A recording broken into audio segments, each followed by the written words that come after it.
মাকে টাটা করে বেরিয়ে পড়লাম ঘুরতে। হ্যালো বন্ধুরা, কেমন আছো তোমরা সবাই? আশা করি তোমরা সবাই খুব ভালো আছো, আমরাও খুব ভালো আছি। তো আমরা সবাই তড়িঘড়ি করে বেরিয়ে পড়লাম মায়াপুরের উদ্দেশ্যে। তো এখানে আমাদের দুটো গাড়ি যাচ্ছে। একটা গাড়ি হচ্ছে আমার বোনের বর চালাচ্ছে, আর একটা গাড়িতে আরেকজন চন্দনদা বলি সে চালাচ্ছে। তো এই গাড়িটাতে আমরা সবাই রয়েছি, আর তার সাথে রয়েছে খুকুদি। আর একটা গাড়িতে খুকুদির ছেলে, তারপর বর, আরও একটা ফ্যামিলি সবাই রয়েছে। খুব মজা হচ্ছে জানো তো। আমরা সবাই মিলে মায়াপুর যাচ্ছি, সব বন্ধুরা মিলে। আমরা বেশ কিছু মাস আগে গিয়েছিলাম, কিন্তু এই মজাটা যেন অন্যরকম, সব বন্ধুরা একসাথে থাকবো।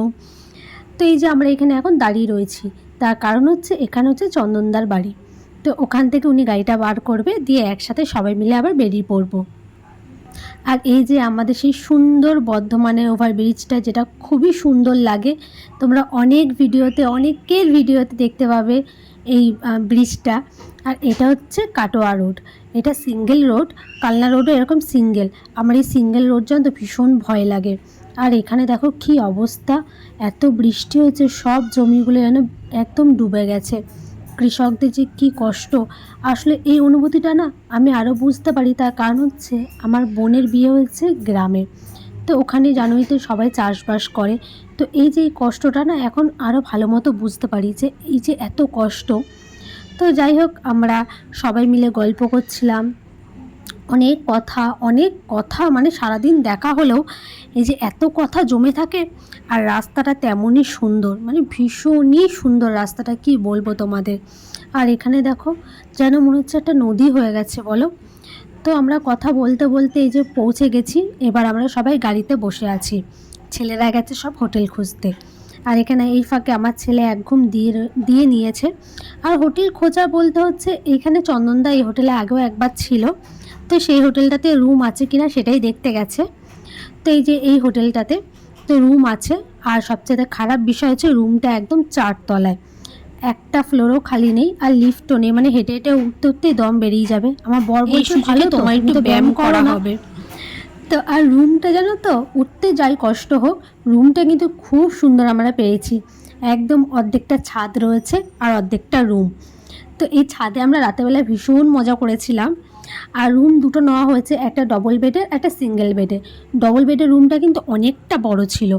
যে ডবল বেডের রুমটাতে আমরা সব মেয়েরা থাকবো বাচ্চাদের নিয়ে, আর সিঙ্গেল বেডটাতে বা আমাদের বড়রা সব থেকে যাবে। আর এখানে বৌদি দেখে হাই করছে। আর এখানে আমার জামাইবাবু রয়েছে, জামাইবাবুকে একটু ভিডিও করে নিলাম। তো এবার সবাই একটু হাত মুখ ধুয়ে নেবো, দিয়ে বেরিয়ে পড়বো মায়াপুরে। আর এখানে আমরা সব বসে রয়েছি, জামা ঠামা ছাড়বো না। আর এখানে আমাদের ননির দেখেছো কি মজা হচ্ছে, ও নতুন কোনো জায়গায় এলে দেখতে পাচ্ছি এখন খুব মজা করছে। এর আগে পুরীতে গিয়ে খুব একটা যে মজা করছে তা না, কিন্তু আমার ছেলে আবার ছোটোবেলা থেকেই খুব মজা করতে ভালোবাসে। তো যাই হোক, এখানে আমরা সবাই এখন গল্প করছি।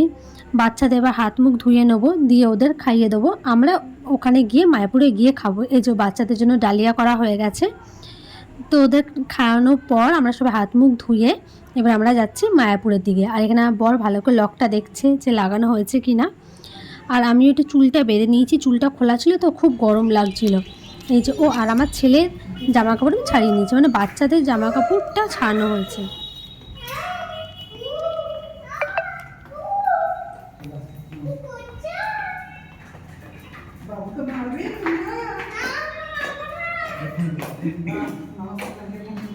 তো আমরা ফ্রেশ হয়ে গেছি, হয়ে এবার নামছি। এবার কিছু খাবো। আমরা যেই হোটেলটাতে আছি তার নিচে রেস্টুরেন্ট, তো অসুবিধা হবে না, এখানেই খেয়ে নেবো। দিয়ে যাব মায়াপুরে। আশা করছি যে সন্ধ্যা আরতিটা দেখতে পাবো। হয়ে যাবে, এখন তো 4:30 বাজে, হয়ে যাবে এর মধ্যে। তো চলো তোমাদের সাথে শেয়ার করবো, দেখতে থাকা আমাদের সাথে ব্লগটা। কিন্তু সবচেয়ে সমস্যা হচ্ছে নিচে একটা ফ্লোরও পাইনি রুম, সেই 4 তলায় নামতে নামতে শেষ অবস্থা। তো আমরা হোটেল থেকে বেরিয়ে গেছি এবং টোটো ধরে নিয়েছি। টোটো ধরে এবার যাচ্ছি ফেরিঘাটে, তারপর ফেরিঘাট পার হয়ে যাব মায়াপুরে। আর এই যে একটা টোটোতে আমরা সবাই বসেছি, মানে বৌদি বসেছে, আরেকটা বৌদি বসেছে, আমার বোন বসেছে, সামনে এখানে চন্দনদা বসেছিল, আর একটাতে আমার বড়রা সব বসেছে। তো এই যে ফেরিঘাটের উদ্দেশ্যে আমরা চলে এসেছি।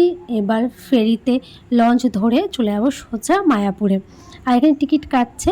ফেরিতে 10 টাকা করে টিকিট নেয়, বাচ্চাদের ফ্রি, মানে আমার ছেলের টিকিট লাগেনি। আর 6-7 বছর থেকে বাচ্চাদের টিকিট লাগে।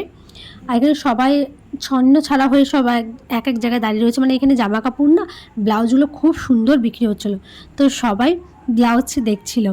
তো সবাইকে বলা হলো তাড়াতাড়ি চলো, নাহলে বেশি উঠতে পারবে না।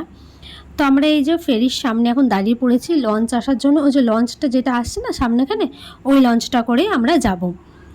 তো চলো এবার লঞ্চে উঠে যাই, উঠে গিয়ে গঙ্গা মাকে ভালো করে দেখতে দেখতে পৌঁছে যাই মায়াপুরে।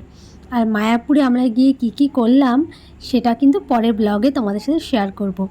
আশা করি তোমাদের আমার এই ছোট্ট পাড়া ব্লগটা ভালো লাগলো। যদি ভালো লেগে থাকে তাহলে প্লিজ একটা লাইক করে দিও, চ্যানেলটা সাবস্ক্রাইব করে নিও, এবং আমার ব্লগে কোথায় কি ভুল হচ্ছে প্লিজ প্লিজ প্লিজ তোমরা জানিও। আর ওই দেখো দূরে দেখা যাচ্ছে আমাদের ইস্কনের মন্দির। তো চলো, লঞ্চ আমাদের ছেড়ে দিয়েছে, এবার আমি সোজা তোমাদের সাথে দেখা করবো মায়াপুরে গিয়ে। ততক্ষণ আজকে ব্লগটা আমি এখানেই শেষ করছি। বাই।